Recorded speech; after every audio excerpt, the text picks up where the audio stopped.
Happy Wednesday, Trader Aid members. Welcome to another midweek update with Mayhem and Horse, taking a peek at what we're seeing in the markets halfway through your trading week. And today it's halfway through your trading day.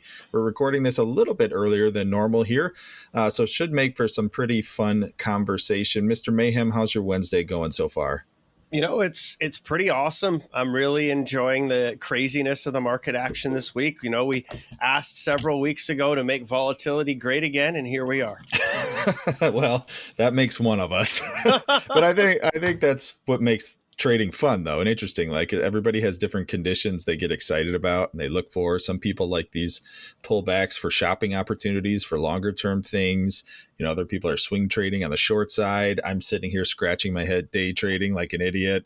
So it is, I will give it to you, it's a fun environment, I guess, for all participants. Not particularly my favorite to day trade, but let's get into what you're looking at. We'll talk a little bit more about the day trading stuff later.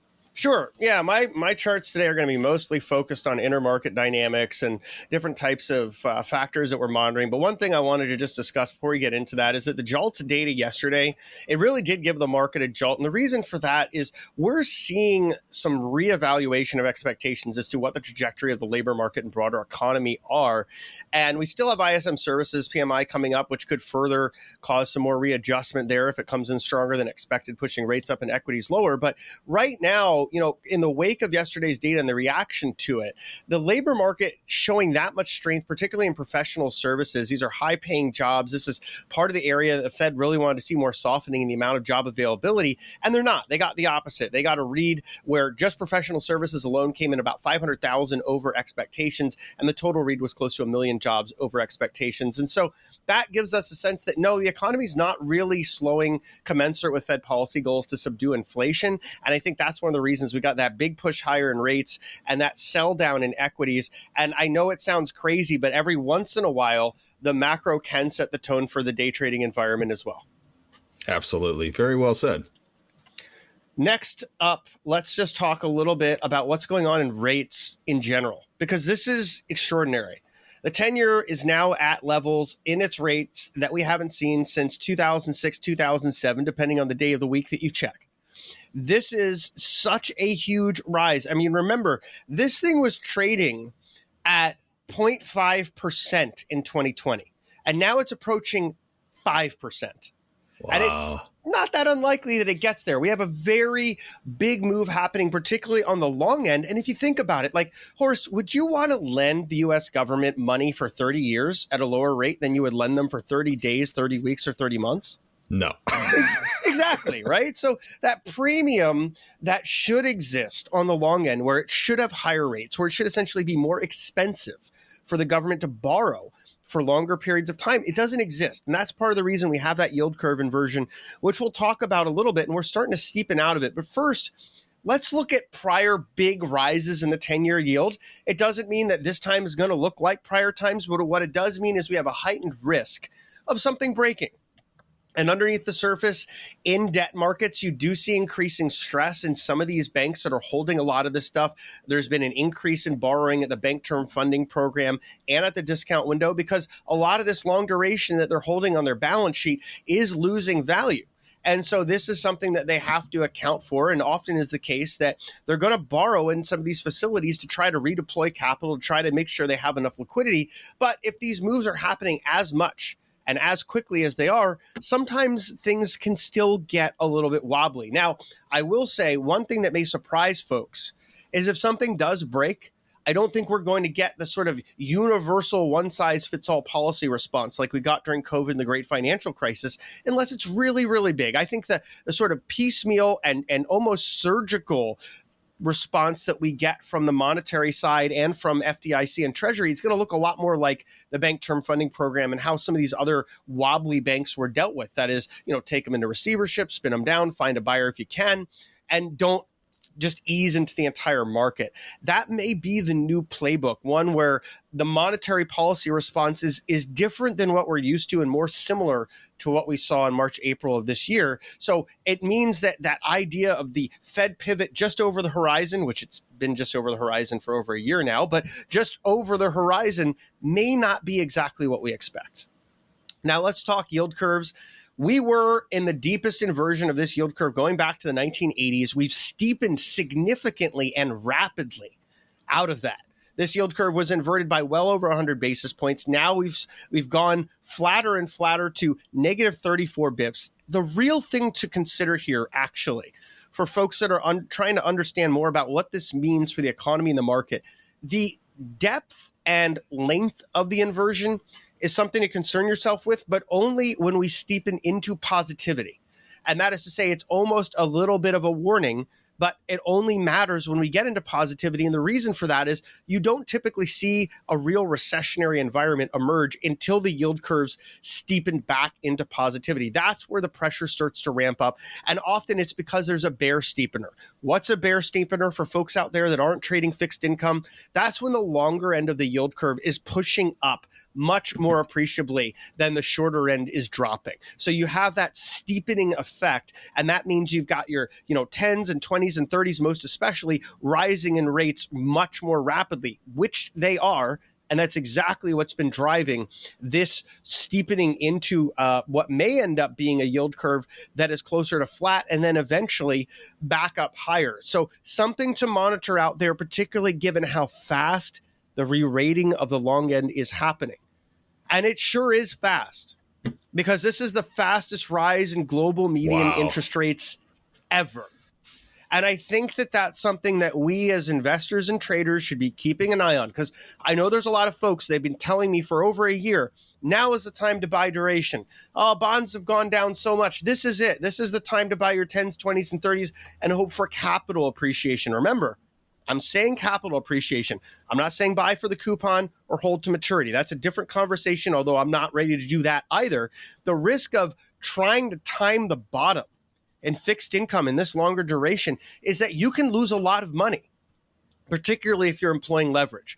So for me, I'm not ready for that trade yet. Doesn't mean it can't happen. We're going to get periodic counter trend bounces, but we've been in a downtrend in the bond price and an uptrend in yields, particularly on the longer end, since early 2021. And that's a story that could still have legs because, as we just discussed, why would you want to lend money to the U.S. government at a lower rate for 30 years than 30 days? Well, until that really starts to reconcile, I think that this pressure, this dynamic continues with more of a bear steepener in fixed income. There's also the sort of macro element of this, which is to say the government continues to spend money that it doesn't have on a lot of things that unfortunately we don't really need. Some of these bills are not helpful, they're not constructive, but they do drive demand. In a supply-constrained world, that embeds some of these inflationary forces, which is one of the reasons that we're still having conversations about inflation in late 2023. Should have been done by now, but the fiscal side and the monetary side have been doing some battle to try to prevent a recession on the fiscal side, and the Fed, on the other hand, being more steadfast, trying to ameliorate some of these pressure concerns on the demand side, because that's all their limited set of tools can do. Meanwhile, net interest spend and total deficit spend is set to continue rising, and that matters a lot in a world where the 10-year has been re-rated from 50 bips to nearly 500 bips. So when we're looking at that 10-year and comparing it against the NASDAQ, these two have had a positive correlation in the past. That correlation broke down over this summer, and many declared it dead. I'm not ready to declare it dead, and here's why. NASDAQ stocks are long duration risk. The 10-year note is long duration debt. All these long duration instruments tend to have some level of correlation in the way that they move. Rates down, good for NASDAQ stocks. Rates up, bad for the same. The deviation that we've seen there over 4 months is likely more of an anomaly than the new normal. I don't think that NASDAQ stocks or the people that are buying them or selling them suddenly became agnostic to interest rates, the impact they have on equity risk premium, and how that might be something that causes you to reevaluate what type of risk you're willing to take on. Remember, for about 14 years, we're in this environment of financial repression.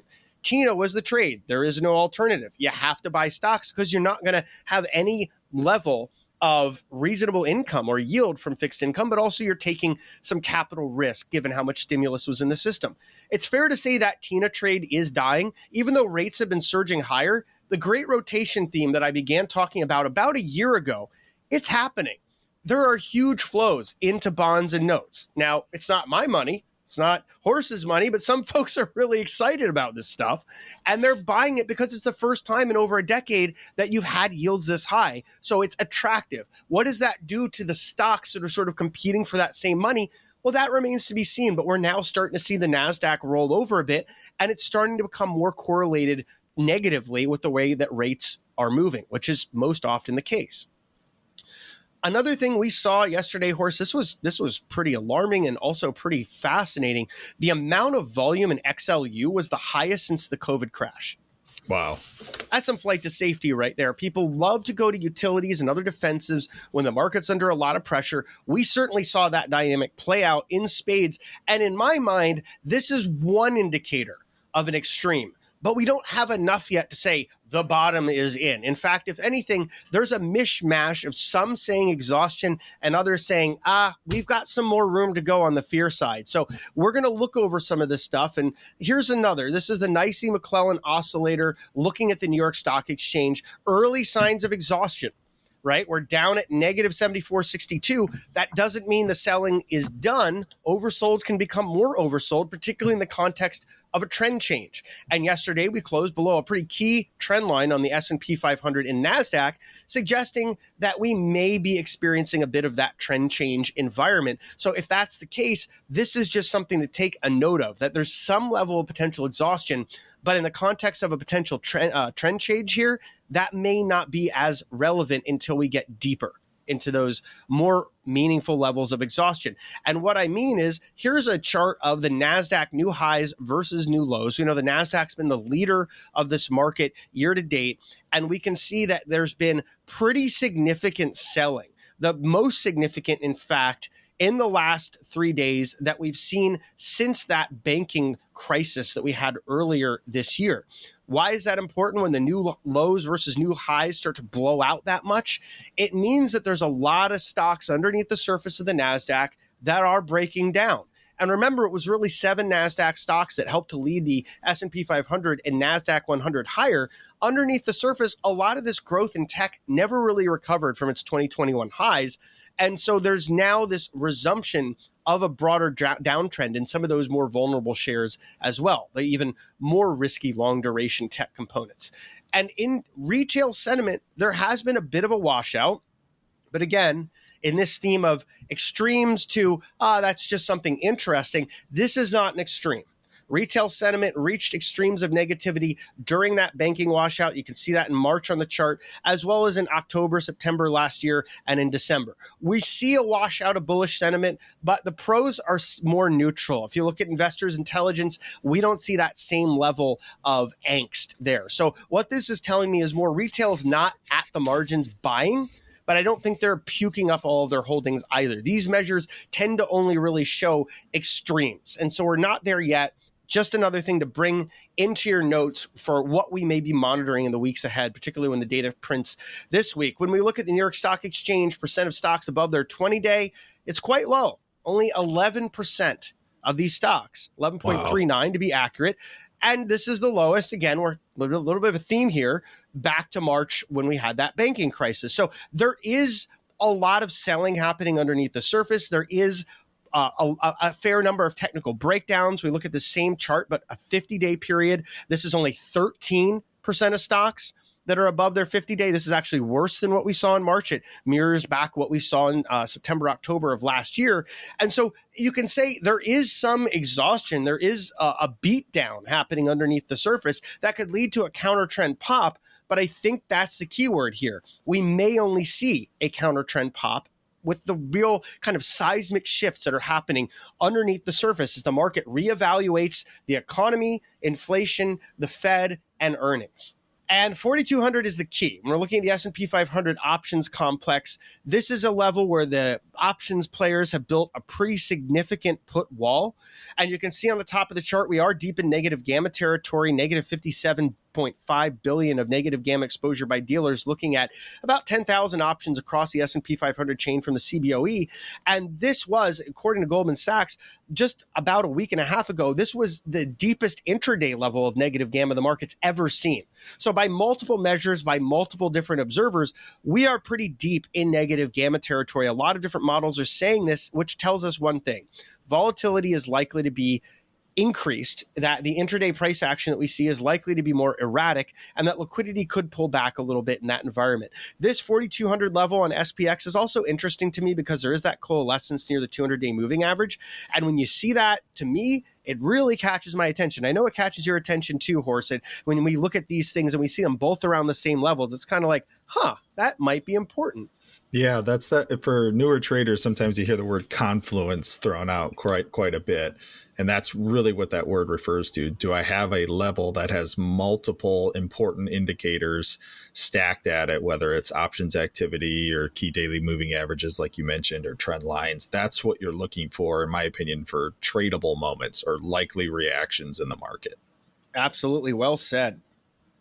The next area to watch, which as we're filming this video right now, is 4250, and we are seeing some resistance there. It makes sense. There is a lot of exposure at that level, and that could be a bit of a ceiling for today and possibly even for a broader period of time. Just above that, though, nice round numbers are where the options like to get stacked. SPX 4300, a level we've all enjoyed playing with for so long. We could get back up there, and that could act as a more formidable level of resistance. And you can get these charts on the TraderAid website under the members section. You've got the full chain gamma and the SPX 0DTE, SPY, and QQQ 0DTE gamma charts are refreshed every minute throughout the trading day. So be sure to check those out. And then also you can get the levels directly from the bot on Discord by just punching an exclamation point SPX or exclamation point ES for those levels dynamically converted to the S&P front month futures contract.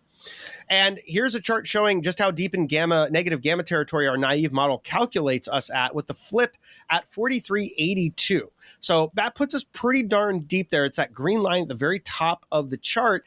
And that just, again, it suggests we've got a lot of work to do if we're going to get into a more constructive pricing environment. And remember, negative gamma isn't just an amplifier of volatility. It does portend to potentially larger moves in the VIX. It also tends to portend to more potential for downside in stocks, just like positive gamma tends to lead to lower volatility regimes and more potential for upside in stocks. So just contextualizing this data, it's always important to understand where we are as we're navigating the waters, whatever our time frame is.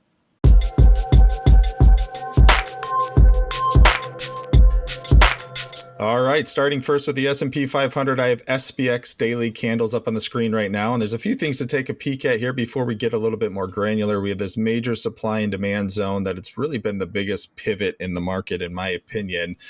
Sellers took control when they pushed through that, leaving some pretty gnarly structure in its wake, though, and that's one of the things that's in the back of my mind on the bull side that's sort of hard to ignore.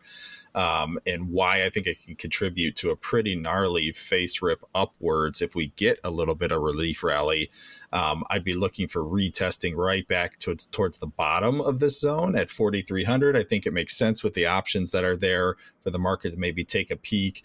One of the things that I found a little disturbing yesterday was not tagging the 200 daily moving average. I sort of viewed that as a mistake from the sellers. I much would have preferred if they had tagged this. But it's one of those things, in my opinion, when everybody's waiting on the same thing in the market, it's, much less likely to happen. And I think that was a massive level. We just talked about confluence. You have the trend line, you have the 200, you have an oversold conditions, a lot of people looking for a bounce here. And so far today, we're getting it, which I think it's a little bit overdue, just a little bit of a breather, because we had some washout sentiment over more on the Russell and on the Dow. I posted a tweet on Twitter yesterday. If you're interested and you want to check out my thoughts on that, I'm sort of starting to believe that those are better things to watch for true washout like sentiment indication right now, given that they don't have the same dynamic that SPX has, which is just being ridiculously driven by 0DTE options. I actually think the selling could have been a little bit worse yesterday, and we could have got this tag at a 200, but we had a very large put seller come in. We're seeing it again today.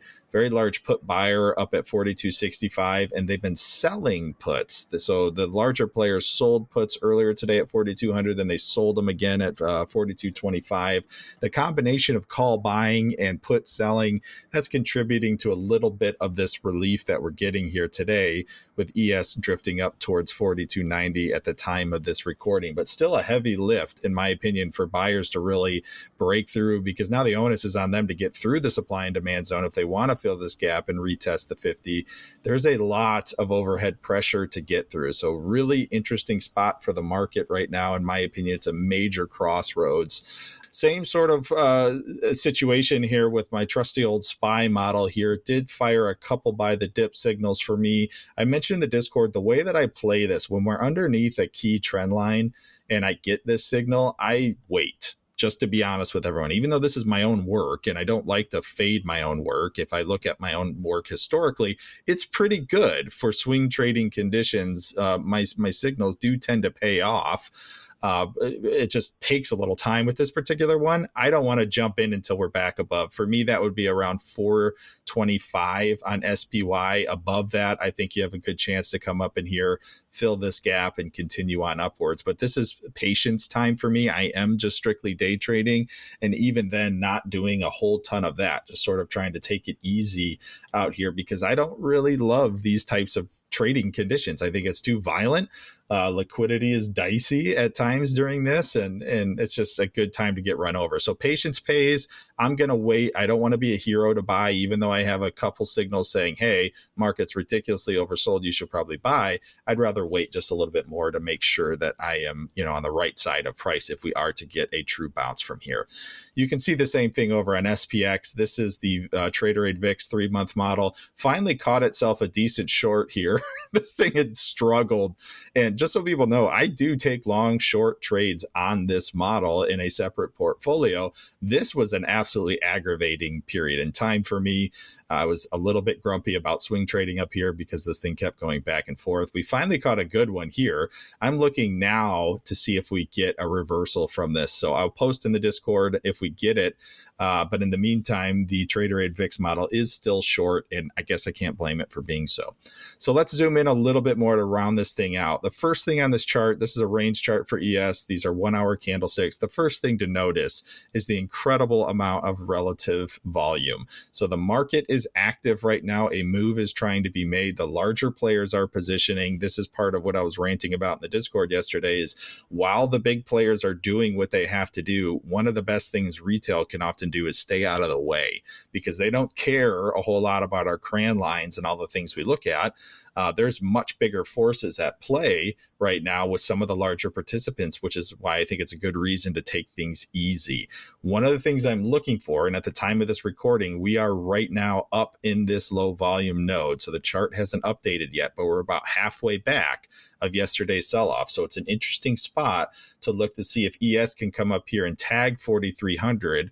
One of the things I was looking for in the Discord this morning was just a little bit higher to tag the 200 daily moving average, which is around 43.08.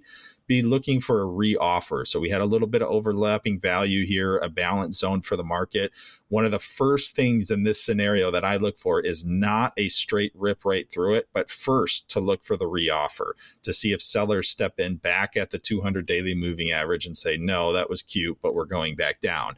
This is, I think, the big decision point for the market around 43.06 to 08. On ES, this is where I would strongly be looking for a reoffer. In the meantime, today we are getting that rebid up into this low volume node. So we might not make it all the way. I'm not sure. We're struggling with 42.90 as we speak. But if we do get above it, I think it's reasonable to see sellers come back in to defend the 200 daily moving average. In the meantime, I wouldn't really be trying to get super bold up until we're back above 36.50. That would put us back above 4,300 on the options chain and put buyers in a much better place to make a move up here towards the 20, 100, and 50 daily moving averages, which are all lurking right above. I think, again, like I said, I know I sound like a broken record, but patience pays in these scenarios. This is a bloodbath out here recently. There's no reason to rush in to be the first one to get crazy long. I want to see over 36.5 before I attempt to do that myself. One of the reasons for that, I want to go back to, I only have two more images for you, and this one's important. We're looking here at large institutional engagement from an iceberg perspective. This is that dead zone. And I wrote about this dead zone in my market preps, talking about how I'd rather see ES at 42.40 for a rebid. That's exactly what we got today, with the lows down here just piercing in before we found buyers. Like I said, at the time of this recording, we're actually up here a little bit more.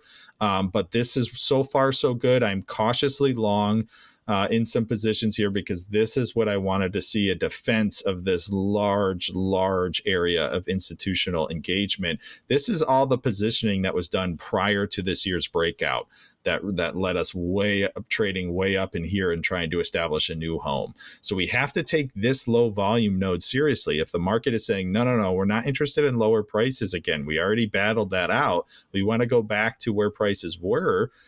You're seeing the beginnings of that right now. So it's possible this bounce does have some legs. I think it's worth waiting till right about here. This huge cluster of green, these are all probably buyers that are quite trapped in their positions. Like, this is why I think 36.5 is a good place to wait to see, can we get above this? Because then your next little low volume node right here is right at 44. So I have that line on my chart still, because above 44, gravity probably takes us back, or that magnetic effect, to this higher volume node that we built up around 4,500. Another way of seeing that is looking at volume. So this is the current week, last week, and year to date. You can see this is our point of control for the year that the market came down and sniffed today and said, no, we're not going back down there. And buyers stepped right back in. Now we are trading through this low volume node, approaching this higher one here at 4,300.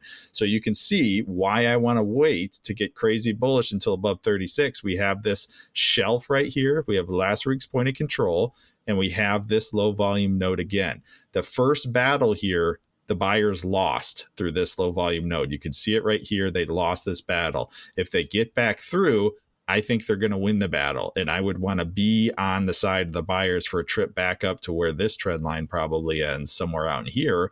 But that's a long way away. So patience. Right now, we're seeing a couple encouraging things from a relief side. The bounce off the year-to-date point of control is a very positive development for buyers. Now you need to see the slow grind above this trend line, back above 36.5, in my personal opinion. The last thing to mention is we don't have any more of these untested opening print clusters below us. Now they are all above us. The other reason I'm showing this with the numbers bar calculated on the bottom is just to get a sense to show you that the larger players are buying down here. I don't know if they're going to be successful, but look at the massive delta prints. I have this set up to filter out anything less than the extremes.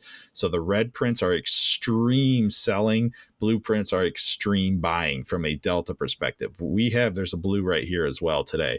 We have way more blues than reds at this point in time, which tells us from an aggression standpoint, the buyers are not giving up. They're still hitting this very hard. They're not getting paid for their efforts. But if we just look overall at the delta, we can see buying has been the aggressive move lately during this sort of down move, which has been relatively controlled until yesterday. So at this point, I have to look at the buyers and take them seriously. Maybe they're going to get paid for all of this work and come up here and retest my favorite 44.20 level. That's the first one that I'm looking at in terms of an untested opening print. This to me would be a nice relief bounce for the stock market if we can get it. But pay attention to the delta, because it tells a lot of the story that we often miss. And in this case, what we're seeing is buyers still fighting very, very hard to keep price back upwards. So this is, the best way to sum this price action is a battle. And maybe even a war if you want to go that far. But this is really a big point in the market. If we go all the way back to the beginning, there's a lot to fight about right here with trend lines and 200 daily moving averages and gaps and supply zones and oversold conditions and exhaustion prints. Of course, we're in for a huge battle. And I don't think it's going to be clean trading for at least a couple weeks until we get through the next options expiration cycle. So be careful out there. Take things lightly, easily. You don't have to engage if you don't want to. The name of the game for me right now is survival. I want to live to trade easier conditions. So I'm trying to be patient and sit on the sidelines and see what happens. So thank you so much for tuning in today. We appreciate all of your support here at Trader Aid and tuning in for these every Wednesday. We hope you have a great rest of your trading day. We'll see you soon.